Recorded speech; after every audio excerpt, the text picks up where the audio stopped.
সামান্য বিচারপতি SBN ভাট্টির বেঞ্চে কনফেডারেশন অফ স্টেট গভর্নমেন্ট এমপ্লয়িজরা যে ডিএ মামলাটি পশ্চিমবঙ্গ রাজ্য সরকারি কর্মচারীদের জন্য করেছিল, সেই মামলা যেখানে আমরা 6 বার জিতেছি, সেই মামলাটি আজ 5 নম্বর ঘরে সেটি ঢুকেছিল। শুধু তাই, সেটা ধরেছিল এবং ধরার পরে আমাদের পক্ষ থেকে সাবমিশন ছিল অত্যন্ত স্পেসিফিক যে অলরেডি রাজ্য সরকারি কর্মচারীদের যে ডিএ লিগাল রাইট সেটা এস্টাবলিশড হয়েছে এবং যেখানে এটা লিগাল রাইট এস্টাবলিশড হয়েছে সেই রাউন্ড অফ লিটিগেশনের ক্ষেত্রে সেটিকে চ্যালেঞ্জ করে, সেই অর্ডারটিকে চ্যালেঞ্জ করে কিন্তু স্টেট কোনো SLP প্রেফার করেনি এবং যেহেতু এটা অলরেডি প্রতিষ্ঠিত হয়ে গেছে, তাই আবার নতুন করে অ্যাডজুডিকেশনের জন্য বেশিক্ষণ সময় লাগার কথা নয়। আমরা মাত্র 10 মিনিট করে নেব।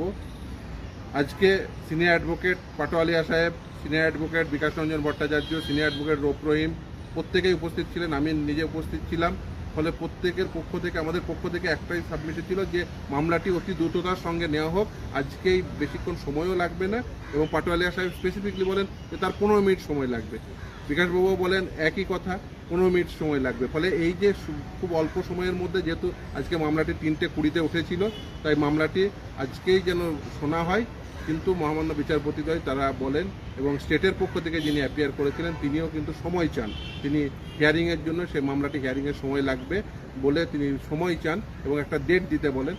আমাদের পক্ষ থেকে খুব স্পেসিফিক কথা ছিল মামলাটি দ্রুততার সঙ্গে শোনা হোক, আজকেই শোনা হোক, তার কারণ আমাদের পক্ষ থেকে বেশিক্ষণ সময় লাগবে না। ইভেন রিটেন নোট সেটাও কিন্তু আমাদের পক্ষ থেকে দেওয়া কমপ্লিট হয়ে গেছে, সেটাও আমরা আদালতকে জানাই এবং আদালতকে বলি অতি দ্রুততার সঙ্গে এই শুনানি করা হোক, আজকে করা হোক বা অতি শর্ট ডেটে করা হোক।